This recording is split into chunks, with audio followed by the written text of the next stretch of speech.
Hello, everyone. Spencer Ross with One Step Forward, and welcome to another week. Hope you had a great weekend, and let's get started. Don't rush to crush. What does crushing mean?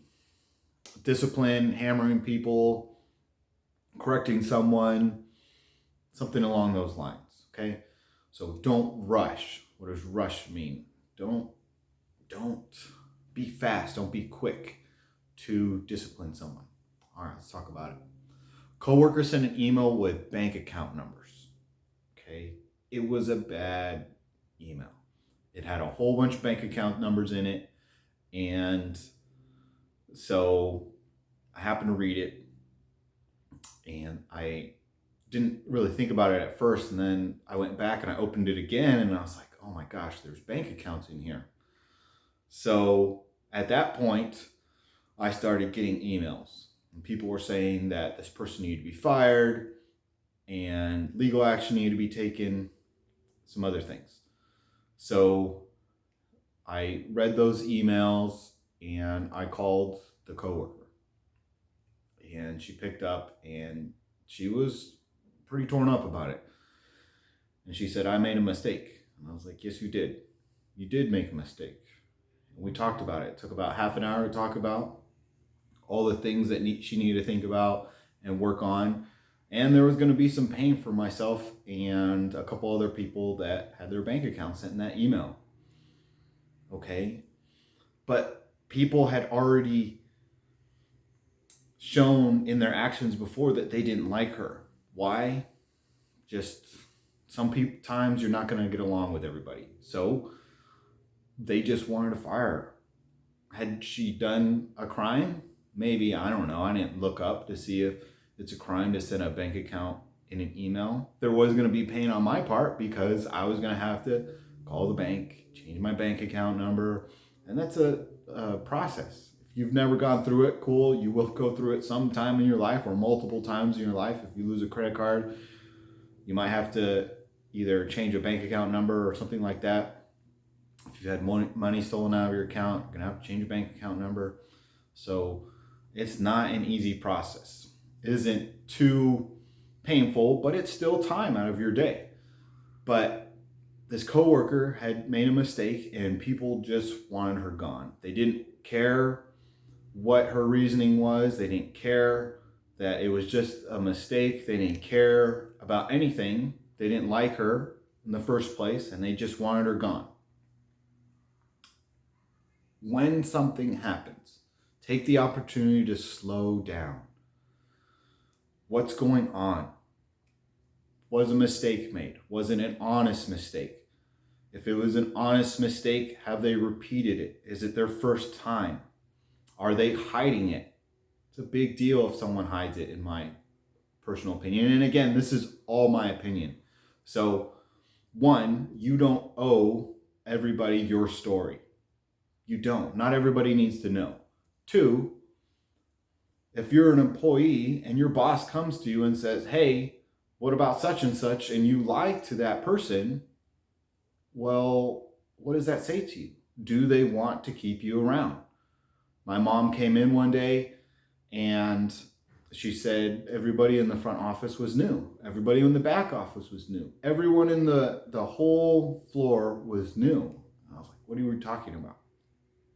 And she said she went to go see the doctor and everybody in the office was new. And she asked the doctor about it. And she said, everyone lied to me. And mom wanted to have me learn the lesson that you don't lie to your boss. Hopefully your boss isn't crazy or manipulative or harassing or any other things. And maybe you need to find a new job. But you don't lie to your boss. You don't lie to the board. You don't lie to certain people. If you don't need to tell them, say, I'm sorry, I'm not comfortable talking about this, or something along those lines. You can be as harsh or as nice as you want about it, and that builds or degrades that relationship, but it's up to you on how you respond to it. Are you going to lie about it? Are you going to cover it up? She didn't cover it up. She made a mistake. It wasn't something that she had repeated before. All right, let's work through it. Let's make sure it doesn't happen again. Let's be a little bit more careful. But Does someone need to be fired because they accidentally sent an email with bank account numbers in it? I know what I did. What are you going to do? Don't sugarcoat things. If something's wrong, sugarcoating it, and sometimes people have different opinions about this. Sometimes you sugarcoat something, and sometimes you're not sugarcoating something, and someone will take it as sugarcoating because they want harder discipline or a harder lecture. But don't sugarcoat stuff. If someone's done something wrong, be straightforward with them. Explain to them, hey, you've done A. This is why A is wrong. Maybe there's confusion on why A is wrong. Maybe it's very clear. I don't know. Whatever you're going through at that time, you're going to have to make that decision. Maybe someone died and they are struggling. At school, someone's parent died. And someone pulled me to the side and said, Spencer, please remember, he grew up without a dad. So by his mom dying, that's his dad and his mom dying at the same time. And that was a good way to explain it. She didn't have to explain it to me that way. She didn't have to take the time and explain it to me, but she decided to take that step forward and build that relationship with me, to build herself as a leader, because I respected her more and I saw more value in her. Yes, we were friends before, but she gave me some advice on what this young man's going through. He was going through some trauma. His mom and his dad basically had both died, because when he was growing up, that was dad and that was mom in a certain kind of way. Okay? So I need to slow down. I need to give him grace. What are you going to do? What are you going to do? There are going to be some people you don't like or you don't get along with. Okay? So when they come to you, are you listening to their message, or are all you seeing is, I don't like that person?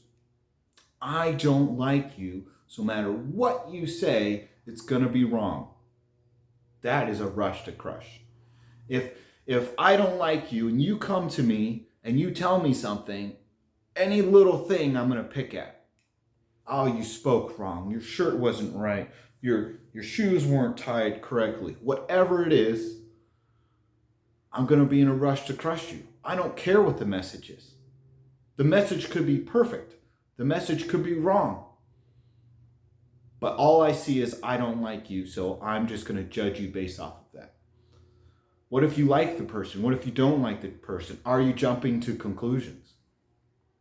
So I wrote a book, and it's being edited, and it's taken a little bit of time to get edited, and then my dad died, and trying to get a cover made, but it's been hard. So I'm going to hold this up. This is an edit that someone gave me. Well, if I was just in a rush to crush, like, oh my gosh, there's all these red marks on here. Well, one, I'm writing a book, so it's my book. So I need to make sure that what she did to explain to me what is grammatically incorrect or her suggestions, even though she used red, I need to not be in a rush to crush. I need to take her helping me and be like, all right, she's given me this suggestion. Cool. Do I want to do it? Do I want to maybe move it into another paragraph? Because of her, I took out a whole paragraph. And that's okay, because I asked her for advice. Some of what she wrote in, I ignored because I didn't think it worked to portray the message I was trying to get. She did ask a lot of hard questions, so I had to make sure that I was clear in what I was giving a presentation on. But am I jumping to conclusions when I got that packet? Oh my gosh, there's all these red marks in here, and I was just opening pages. Am I jumping to a conclusion with her? Thankfully, I didn't. I allowed her to help me, because as a leader, I can allow people to help me or not. I can take advice or not. I can listen to what message she has, whatever medium, whether it's a red pen or a green pen, or someone yelling at me or someone cussing at me, however it may come. Am I taking that to be better? Am I judging people by their appearance, or their actions? There are people on YouTube, and I love YouTube. There are people on YouTube that don't dress that well. Some people say I need to have a shirt and tie. Well, I usually come in and wear whatever I'm thinking about. Or if I'm coming back from the grocery store, I try to do the video sometime in the week or the weekend before. I try the Sunday night, I'm going to post it so it's there on Monday morning. Okay, so are you judging someone by their appearance? Maybe they have a scar on their face. Maybe they have a lisp. Maybe they don't speak perfectly. You're judging something on something visual or audio. Does that affect their message? Does that affect their work? If I'm trying to hammer in 1,000 nails on a wooden biplane, does it matter how well I speak? I need to know how to do the job. I need to put the plywood into place. I need to hammer it in right. Maybe my job is speaking. I know a guy with a lisp. He's funny. He's an amazing speaker. Became a Ventura County fire captain. Great guy. He owns his own business. Teaching people. I'm going to take one of his classes. He's a good guy. And if I just stopped and judged him based off his inability to speak perfectly, then I would lose the value of him teaching me something. Are we losing that value? Are we treating people differently because they don't dress the same as us or they don't talk the same as us? Maybe as an accent. I don't know. However you want to take that, judging people by whatever. What do you need to work on? What do I need to be better at? What do you need to be better at? Judging people by their history. This is a big one. Around the world. What kind of car do you drive?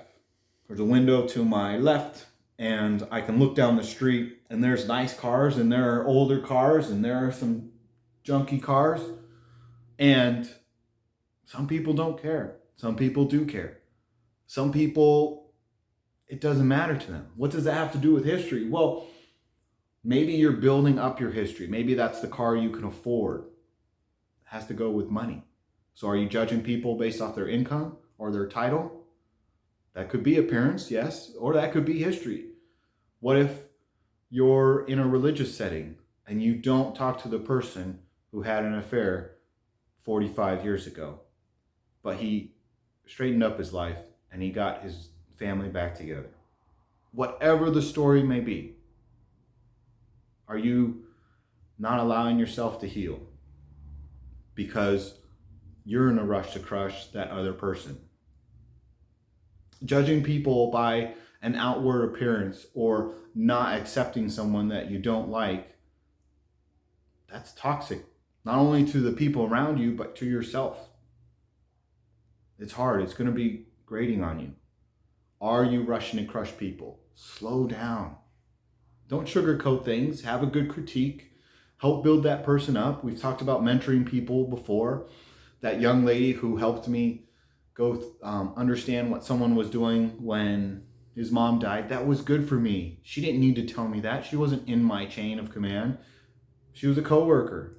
She happened to see me and say, Spencer, can I talk to you?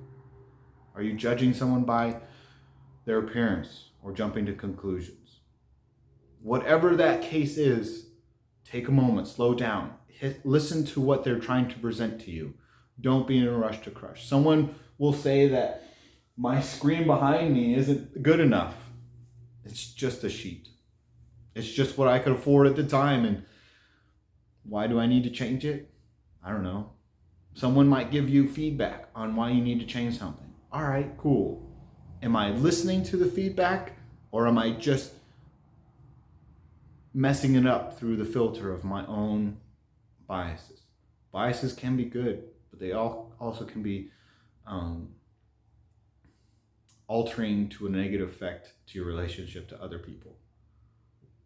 In this week, take that step forward to not be in a rush to crush people. We'll talk about discipline later. That's not what I'm talking about. I'm being fast to judge someone, fast to jump to a conclusion in a negative way on someone else. Let's take that step forward, bring some peace, bring some harmony to the people around us. Spencer Ross with One Step Forward.